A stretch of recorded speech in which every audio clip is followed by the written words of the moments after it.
은혜 받을 하나님 말씀요, 로마서 5장 1절부터 11절 같이 읽어보겠습니다. 시작.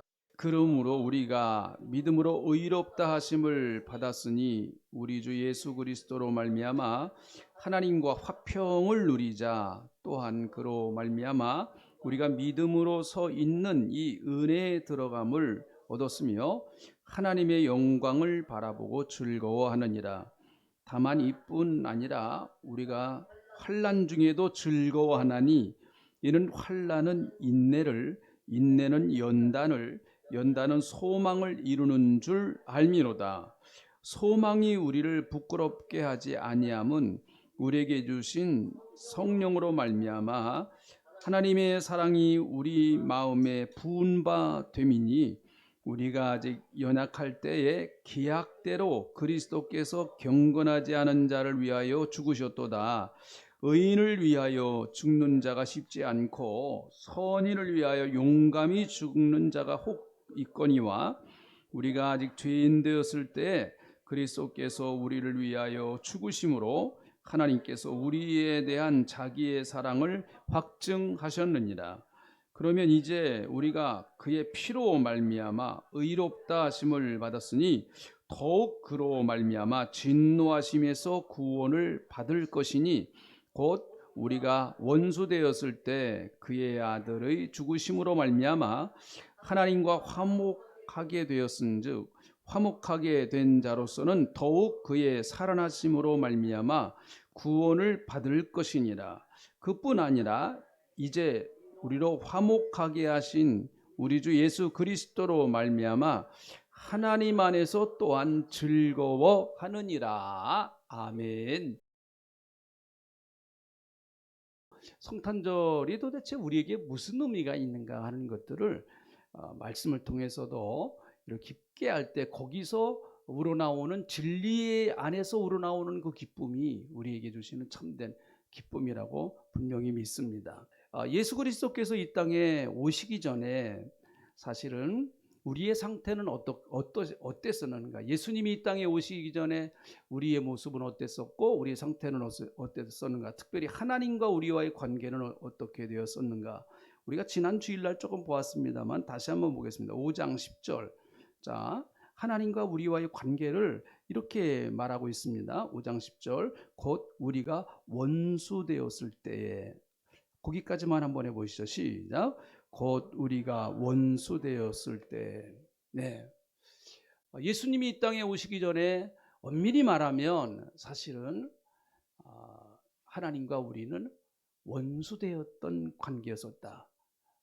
또 예수님을 모르기 전에, 예수님을 우리가 모르고 있을 때, 예수님을 알기 전에 우리와 하나님과의 관계는 원수 되었던 관계였었다. 성경은 이렇게 말하고 있습니다. 그래서 하나님과 원수되어서 계속 산다고 하면 로마서 6장 23절에 있는 말씀 한 장만 한번 넘겨가 보세요. 같이 읽어보죠. 시작. 죄의 삭은 사망이요 하나님의 은사는 그리스도 예수 우리 주 안에 있는 영생이니라. 자, 죄의 삭은 사망이라 그랬습니다. 하나님을 등지고 살아가는, 하나님과 원수되어서 살아가는 인생의 마지막은 사망이다라고 성경은 말씀하고 있습니다. 그래서 여러분, 인간은 운명적으로 하나님과 원수되어진 관계이기 때문에 인간이 하나님을 생각할 때에 누구나 그렇게 구원받기 전에는 하나님에 대한 존재가 그렇게 반가운 존재가 아니었습니다. 하나님의 존재가 그렇게 반가운 존재가 아니에요. 하나님이 계시다고 하는 것이 사실은 믿지 않는 사람들에게는 대단히 불편한 관계입니다. 불편한 관계. 하나님이 좀 계신다고 하긴 하는데 안 계셨으면 좋겠다라고 하는 그런 마음이 인간의 저 깊숙한 저변에 깔려 있습니다. 그래서 하나님을 난 좀 피해서 살고 싶다. 하나님이 없는 곳에 가서 난 살고 싶다. 하나님을 의식하고 싶지 않다라고 하는 것이 사실은 하나님을 떠난 인간의 그 마음의 저 깊은 마음 속에 있는 생각 아니겠습니까? 그래서 여러분, 하나님을 떠난 인간에게 다가오는 마지막 심판은 죽음이기 때문에 인간에게 가장 고통스러운 순간은 죽음의 순간이고요. 그리고 인간은 가장 죽음에 대하여 피하고 싶은 마음이 있습니다. 그래서 여러분, 죽음을 잘 얘기하지 않습니다. 우리는 언젠가는 반드시 분명히 죽습니다. 이게 정확한 얘기예요. 여기서 피해갈 사람 단 한 사람도 없지 않습니까? 그러나 누구도 죽음에 대하여 그렇게 별로 얘기하고 싶은 마음이 많지를 않습니다. 어차피 내가 가야 할 길이지만은 그만큼 죽음에 대한 공포가 두렵기 때문에 그렇습니다. 그래서 우리가 한참 힘들고 어려울 때, 그리고 거기서 살아났을 때 그러잖아요. 죽을 뻔했다 그러지 않습니까? 죽을 뻔했다. 한번 해보시죠. 시작. 그럼 진짜 죽으면 어떡할 거예요? 그러면 그 고통이라고 하는 게 내가 죽을 뻔한 고통보다 훨씬 더 죽는 고통은 괴롭다는 얘기 아니에요. 그러니까 죽음에 대하여 사실 사람은 별로 그렇게 이야기하고 싶지 않습니다. 하나님을 떠난 인간에게 마지막 오는 것은 사망입니다. 죽음입니다. 그래서 여러분, 사람은 우상을 섬기는 이유 중에 하나가 바로 신으로부터 오는 어떤 재앙을 피하기 위해서 신을 섬긴다든지 우상을 섬긴 것이죠. 인간에게 있어서 신적 존재는 늘 두려움의 대상이었습니다. 그래서 신을 섬기지 않으면 인간에게 큰 재앙을 내린다는 거예요. 인간에게 큰 재앙을 내립니다. 성경에서 인간들이 그렇게 우상을 섬기는 가장 큰 이유 가운데 하나였습니다. 그래서 두렵고 떨리기 때문에 우상의 제물은 언제나 화려하고, 또 우상의 제단은 언제나 그렇게 크고 화려하고 인간이 최선을 다해서 그렇게 멋있게 잘 준비를 하는 것이죠. 거창하게 준비를 합니다. 그 이유는 믿는 신을 달래기 위해서입니다. 혹시 저 신이, 내가 믿는 신이 혹시 노해서 나에게 큰 재앙을 내린다든지, 그 재앙의 마지막이 죽음이거든요. 재앙을 내리면 어떻게 할 것인가? 그런 재앙을 피하기 위해서, 신을 달래기 위해서 대부분의 종교는, 그 종교의식은 신을 달래기 위한 의식입니다. 굿도 그렇잖아요. 굿도요. 배뱅이 굿이라고 들어보셨습니까? 네. 굿을 하는 이유는 전부 다 신이 노했기 때문에 신을 달래기 위해서 그러는 거예요. 여러분 그 심청 이야기를 아시잖아요. 이게 우리 너무 잘 아는 우리나라 고전 이야기죠. 인당수에 몸을 던지는 이유는,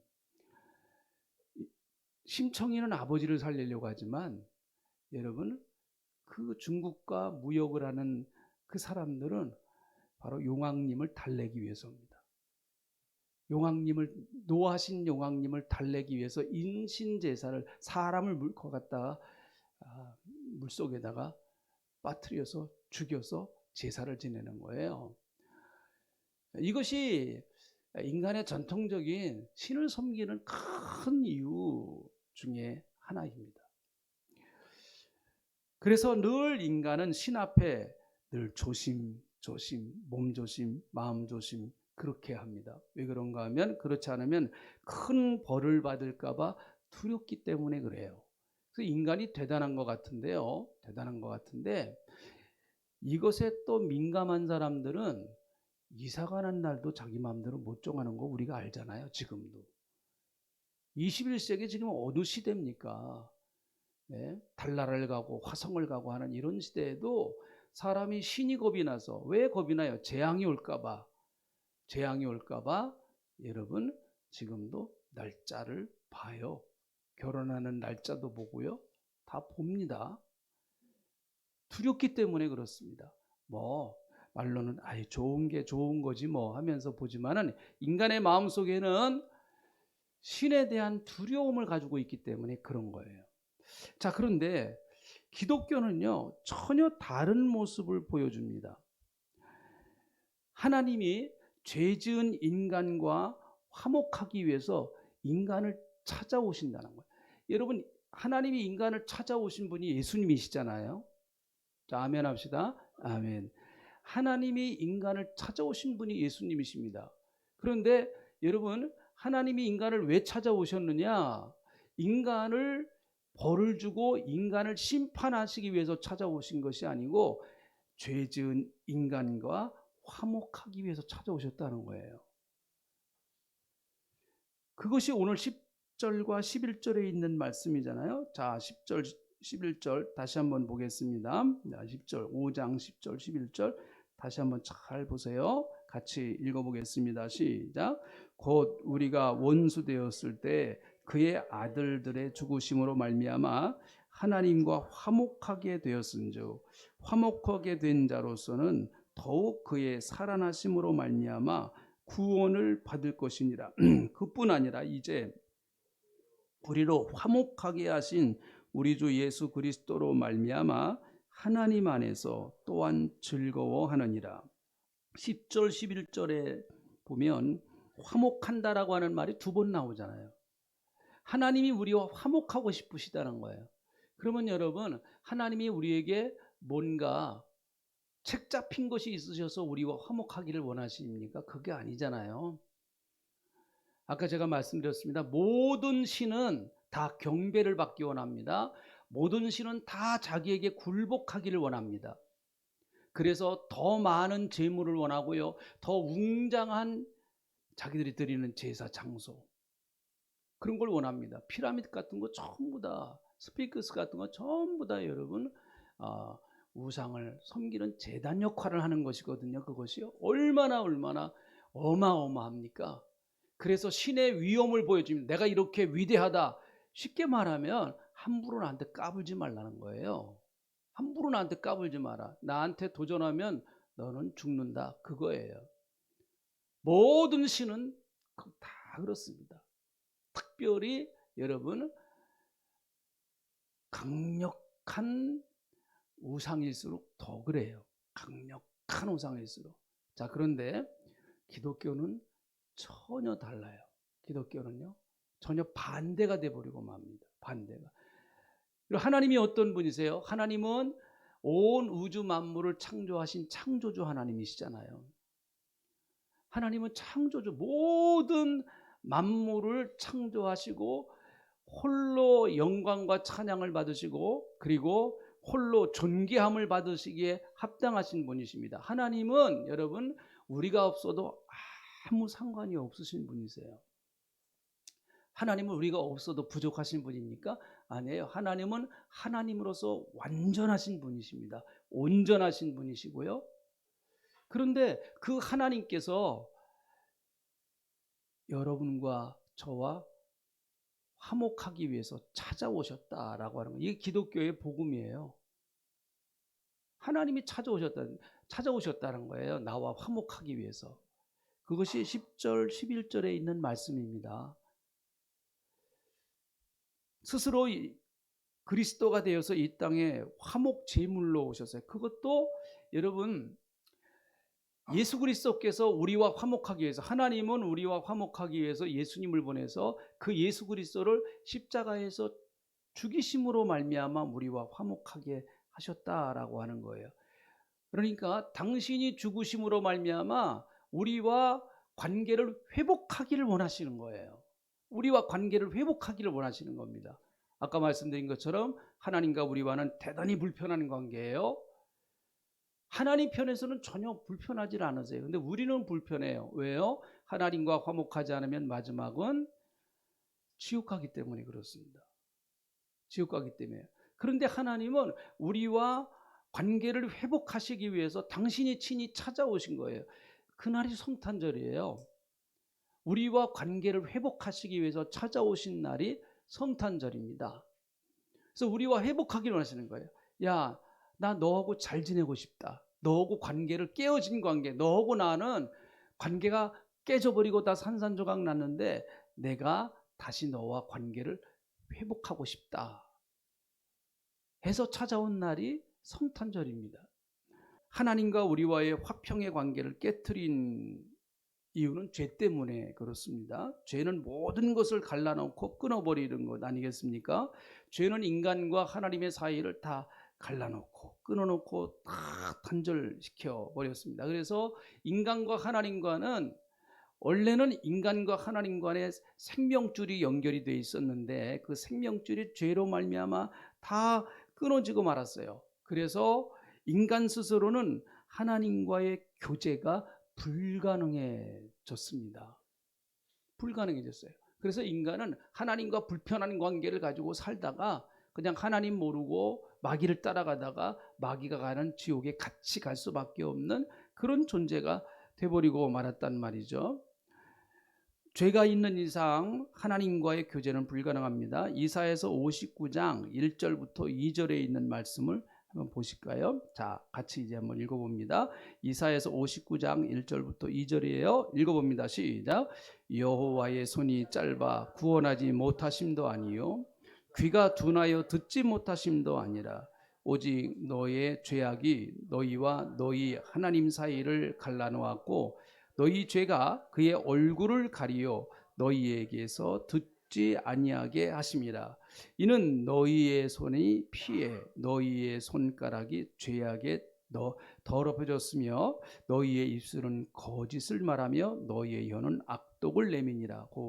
그 밑에 절 읽어보면 그런 말씀이 나옵니다. 여호와의 손이 짧아서 구원하지 못하심도 아니다. 귀가 둔하여서 듣지 못하는 것도 아니다. 오직 너와 나 사이에 죄가 그 사이를 갈라놓았다라고 하는 거예요. 이 죄 문제가 해결되지 않으면은 하나님의 구원의 손을 체험하지 못하고요. 하나님의 은혜의 얼굴을 바라볼 수가 없습니다. 이 죄가 하나님과 우리와의 사이를 다 갈라놓고 깨트려 버린 것이거든요. 그래서 인간은 죄로 말미암아 영원히 하나님의 심판을 받을 수밖에 없는 그런 존재였습니다. 그런데 아까 말씀드린 것처럼 인간을 향하신 하나님의 사랑이 나타나고 은혜가 나타났는데 그것이 바로 예수님의 성탄이고 십자가의 사건이다라는 것이죠. 요한일서 4장 10절에 있는 말씀을 보겠습니다. 자, 이 말씀도 같이 이제 읽어봅니다. 시작. 사랑은 여기 있으니 우리가 하나님을 사랑하는 것이 아니요 하나님이 우리를 사랑하사 우리 죄를 속하기 위하여 화목제물로 그 아들을 보내셨음이니라. 자, 또 로마서 3장 25절에 있는 말씀들 읽어보죠. 시작. 이 예수를 하나님이 그의 피로서 믿음으로 말미암아 화목제물로 세우셨으니 이는 하나님께서 길이 참으시는 중에 전에 지은 죄를 관가하심으로 자기의 의로우심을 나타내려 하심이니. 자, 로마서 5장 10절 아까 우리가 읽었던 말씀, 곧 우리가 원수 되었을 때 그의 아들의 죽으심으로 말미암아 하나님과 화목하게 되었은즉 화목하게 되는 자는 더욱 그의 살아나심으로 말미암아 구원을 받을 것이니라. 세 개의 구절을 우리가 이제 읽었는데요. 구절을 세 개 읽었죠. 세 개 읽었는데 다 모두 다 화목이라고 하는 말이나 화목하기 위해서 예수님이 화목하게 하기 위해서 십자가를 지셨다라는 얘기예요. 화목하게, 누구와 화목하게 하기 위해서요? 우리를 하나님과 화목시키기 위해서 예수님이 십자가를 지셨다. 그래서 예수님은 화목제물이시다. 이렇게 말씀하고 있습니다. 이 화목제물이라는 말은 실라스몬이라는 헬라어인데요. 이 말의 의미는 이런 거예요. 달래준다는 거예요. 달랜다. 사실 이 말이 헬라어의 이 말이 그냥 일반 기독교적인 용어가 아닌 일반 용어로 쓰여지면 뇌물 비슷한 거예요. 뇌물. 나보다 더 권력이 있는 사람, 나보다 더 힘이 있는 사람에게 화목제물을 갖다 주는 거예요. 왜 줄까요? 잘 좀 봐달라고, 나를. 잘 좀 봐달라고. 그 선물이 아니에요. 뇌물이에요. 뇌물을 갖다 줍니다. 나 좀 잘 좀 봐달라고요. 그런데 여러분, 이게 기독교 용어로 딱 들어와 보니까, 기독교 용어로 채용되니까 이것이 반대 개념이 돼버리고 말았어요. 조금 어려운 얘기예요. 반대 개념이 돼버렸습니다. 원래 힘이 없는 사람이 힘이 있는 사람에게 화목제물을 드리는 거예요. 쉽게 말하면 뇌물을 갖다 바치는 거예요. 잘 좀 봐달라고. 그런데 이것이 기독교 용어로 들어오니까 반대가 돼버렸어요. 하나님이 우리와 잘 지내려고 하나님이 예수님을 화목제물로 드려버린 거예요. 네. 이게 기독교예요. 이게 성경이 말하는 복음입니다. 엄청난 것이에요. 원래 여러분 다 뇌물을 누가 받습니까? 우리나라도 뇌물 받아가지고 감옥에 간 사람들 많잖아요. 뇌물을 그냥 받습니까? 뇌물을 받으면 반드시 대가를 주니까 갖다가 다 뇌물 주는 거 아니에요? 그리고 또 사이가 안 좋을 때 그 사이를 관계를 회복시키려고 또 뭐 선물도 갖다 주고 그러지 않습니까? 그 뭔가 심이 없고 약점이 있는 사람이 갖다가 주는 거예요. 이게 화목제물이라고 하는 의미 자체가. 그런데 이것이 기독교로 들어와 버리니까 바울이 이것을 반대 개념으로 사용을 해버렸어요. 하나님이 약점이 있으신 분 같이 그렇게 등장을 하시는 거예요. 우리에게 약점 잡히신 것 같은 분으로 등장을 하시는 거예요. 그 용어를 그대로 차용을 하면요. 그러니까 하나님이요, 여러분, 우리에게 뭐가 부족하십니까? 하나님은 우리가 없어도 괜찮으신 분이에요. 우리가 다 지옥 가도 하나님은 뭐 아무런 뭐 그거에 대해서 그렇다고 해서 하나님 부족하신 게 없으신 분이세요.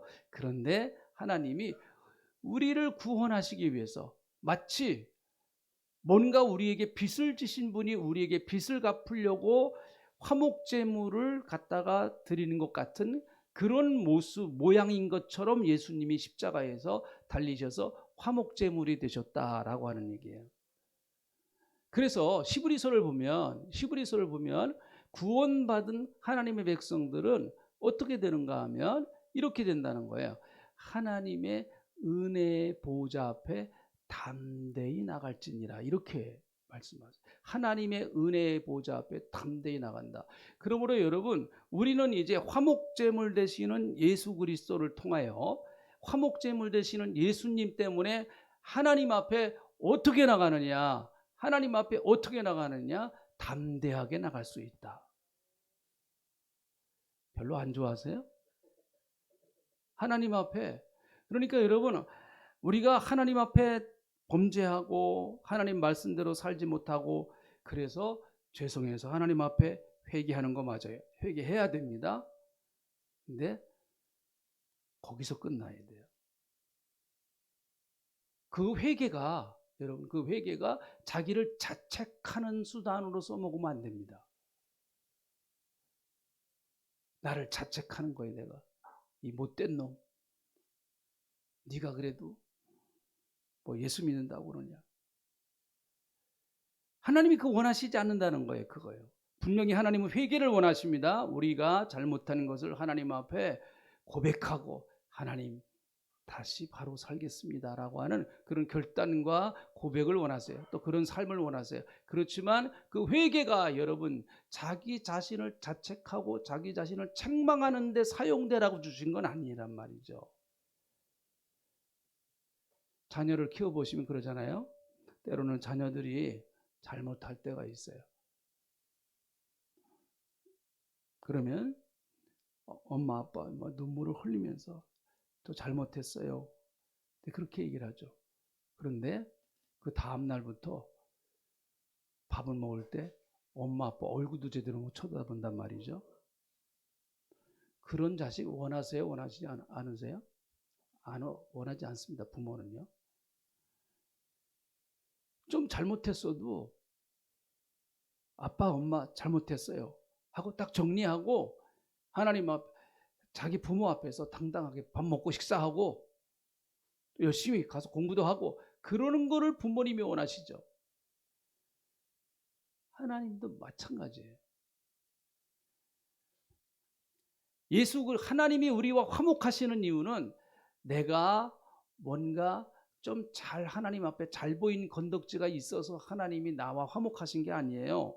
하나님이 우리와 화목하신 유일한 이유는 딱 한 가지예요. 그것은 바로 예수 그리스도께서 화목제물이 되셨기 때문에, 그것도 우리가 원해서 예수님이 십자가에 못 박히신 게 아니에요. 하나님 당신이 예수님을 십자가에 못 박는 화목제물로 하나님이 화목제물을 드리셨어요. 네? 우리가 원하는 거 아닙니다. 하나님 예수님을 화목제물로 바쳐주세요. 그래야 우리가 하나님과 화목할 수 있습니다. 우리 편에서 요구하는 것도 아니고 우리 편에서 원하는 것도 아닙니다. 하나님이 먼저 우리에게 화목의 손길을 내밀어 주셨어요. 그래서 교회에 오는 날은요, 이렇게 생각하시고 오시면 돼요. 하나님 손 붙잡고 데이트한다. 뭐 한다? 하도 오래전에 들은 얘기를 해가지고 이게 아마 감을 다 잃어버리신 것 같아요. 하도 오래전에 그 언제적 들었나? 한 30년 전에 들은 것 같다. 그렇습니다. 하나님은 우리와 화목하기를 원하신단 말이죠. 그래서 화목하기를 원하시기 때문에 당신의 아들을 십자가에서 죽이시면서까지 야, 내가 너와 화목하고 싶어 라고 말씀하세요. 화목의 길을 다 열어놓았습니다. 그래서 그 예수 그리스도 앞에 나와서 예수님을 의지하고 구원받아 죄사함 받은 사람은 은혜의 보좌 앞에, 여기서 은혜의 보좌 앞이라고 하는 것은 구약적인 의미에서는 지성소를 말해요. 지성소. 이스라엘 나라는 성막에서, 구약에서 이제 또 성전에서 하나님을 만나죠. 그런데 제일 그 깊은 장소가 지성소예요. 지성소는 1년에 한 번 대제사장이 한 번 딱 들어갑니다. 딱 한 번 들어가. 대속죄일 날 아무나는 못 들어갑니다. 딱 한 번 들어가요. 거기서 들어갈 때 그 양의 피를 가지고, 염소의 피를 가지고, 그 시은소라고 해서 그 법궤가 들어있는 그 이제 궤, 거기다가 피를 부음으로 이스라엘 백성들의 죄를 1년에 한 번 다 속해버려, 없애려는 거예요. 속죄일, 대속죄일입니다. 그래서 이 대속죄일 날은 이스라엘 백성들이 다 금식하면서 그 하루를 지내요. 다 전 국민이 다 금식합니다. 전부 다 하루를 금식하면서 우리가 잘못했습니다. 우리 죄를 용서해 주세요 하면서 이스라엘 백성들의 죄가 1년에 한 번 그렇게 다 용서받는 거거든요. 그러니까 대제사장은 왜 필요하냐? 그 하루를 위해서 필요한 거예요. 대제사장은 하루를 위해서. 그런데 예수 믿는 사람들은 그 은혜의 보좌 앞, 지성소 안으로 얼마든지 담대하게 매일 들어가도 된다라고 하는 게 신학적인 의미예요. 신학적인 의미예요. 구약은 그 지성소 안에 잘못 들어가면 하나님이 그 즉시 죽여버리십니다. 오늘 만약 양말 안 신고 왔다. 구약적으로 보면 어떻게 해야 돼요? 벼락 맞아 죽습니다. 교회 올 때 세수 하나 가지고 왔다. 그게 구약적인 의미. 여러분 이해하기 쉽게 그렇게 설명을 드리는 거예요. 여자분들 화장 안 하고 왔다. 벼락 맞아 죽어요. 구약적으로 제가 말씀드린 거예요. 구약적으로. 그만큼 엄격한 거예요. 그런데 신약에 와서 보니까 히브리 기자가 우리를 향해서 말하기를 그 은혜의 보좌 앞으로 당당하게 걸어서 어깨 피고 당당하게 하나님 저 왔습니다. 저 사랑해 주세요. 아멘 하세요. 아멘. 하나님 저 왔어요. 사랑해 주세요. 그게 신약적인 의미의 구원이라는 거예요. 그래서 하나님과 화목한 사람들은 그 2절에 있는 말씀 5장 2절 이런 즐거움으로 살아가는 사람들이에요. 하나님과 화목한 사람들은 이런 즐거움으로 살아가는 사람들이 5장 2절 또한 그로 말미암아 우리가 믿음으로 서 있는 이 은혜에 들어감을 얻었으며 하나님, 그거부터 읽어봅시다. 시작. 하나님의 영광을 바라보고 즐거워하느니라. 또 3절. 자, 3절 또 읽어봅니다. 시작. 다만 이뿐 아니라 우리가 환난 중에도 즐거워하나니 이런 환난은 인내를, 인내는 연단을, 연단은 소망을 이루는 줄 알미니라. 11절 또 읽어봅니다. 11절 시작. 그뿐 아니라 이제 우리로 화목하게 하신 우리 주 예수 그리스도로 말미암아 하나님 안에서 또한 즐거워하느니라.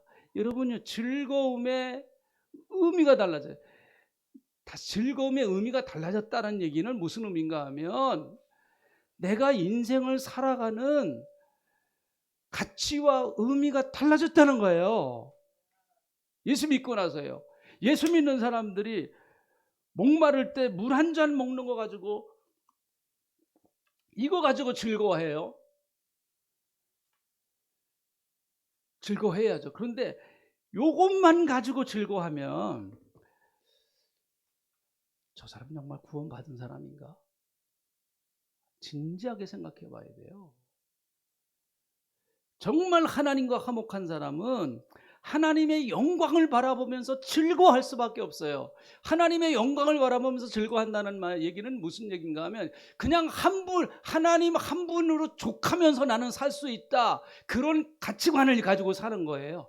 하나님 한 분, 오케이, 나는 하나님 한 분으로 한번 살아보겠습니다. 뭐 잘 안 될 수 있죠, 우리가. 잘 안 될 수 있어요. 그러나 그런 의식과 생각을 가지고 인생을 살아가는 거예요. 그러다가 보니까 환난 중에도 즐거워하고 고난 중에도 즐거워할 줄 아는 거예요. 어떻게 사람이 고난 중에 즐거워하고 어려울 때 즐거워하겠습니까? 몸이 아파서 통증이 있고 정신적으로 스트레스가 많고 그런데 어떻게 즐거워하겠어요? 그러나 나는 하나님, 내 인생의 최고의 가치는 하나님이시다. 그 하나님이 내 삶의 의미와 목적이다라고 하는 것이 정확하게 세워졌기 때문에 환난 중에도 즐거워할 줄 아는 거예요. 이게 하나님과 화목한 사람의 축복입니다. 저는 우리 교회 성도님들이 이번 성탄절 우리 주일날 올 때마다 예수님과 하나님과 데이트하려고 오세요. 데이트하려고. 예배는 하나님과 데이트하는 시간이에요. 기도하겠습니다. 하나님, 예수 그리스도께서 친히 이 땅에 오셔서 당신이 화목제물이 되심으로 말미암아 하나님과 우리와의 관계를 회복시켜 주신 것을 감사합니다. 이제 우리는 화목제물 되시는 예수 그리스도를 의지하여 하나님 앞에 떳떳하게 담대하게 나갈 수 있는 자격을 얻게 하신 것 감사합니다. 주님, 이제 나는 하나님의 자녀가 되어서 하나님을 내 아버지로 부르고 그리고 하나님의 축복을 받으며 살 수 있다라고 하는 그 확고한 믿음을 가지고 살아가는 저희들 다 되게 역사하여 주시옵소서. 하나님과 화목한 사람은 하나님 때문에 즐거워한다고 했고 하나님 안에서 즐거워하고 그리고 환난 가운데서도 즐거워한다고 했으니 하나님, 이 엄청난 은혜의 축복을 누리며 살아가는 우리 사랑하는 성도님들 되게 하시고 그리고 이번 성탄의 놀라운 은혜의 시간들이 되게 하여 주시옵소서. 감사를 드립니다. 예수